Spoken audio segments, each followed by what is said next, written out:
القشطوطة اللي بتقفوا عليها طوابير، تعالوا النهاردة اقول لكم عليها بدون دقيق سبونج، ناجحة جدا بسيطة وطعمها كمان خطير.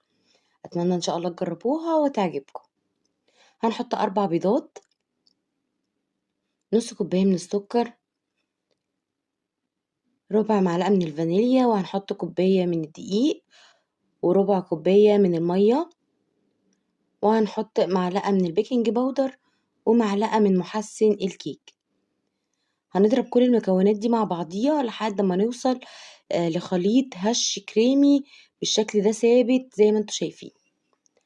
هبتدي اجيب صينية وحطيت عليها ورقة زبدة، وحطيت عليها الخليط وبسويها بالشكل ده.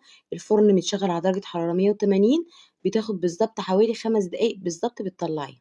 هفكها كده من الجناب بالشكل دوت، ونبتدي نقلبها الناحية التانية. بسيبها تبرد تماما بعد ما بشيل ورقة الزبدة منها،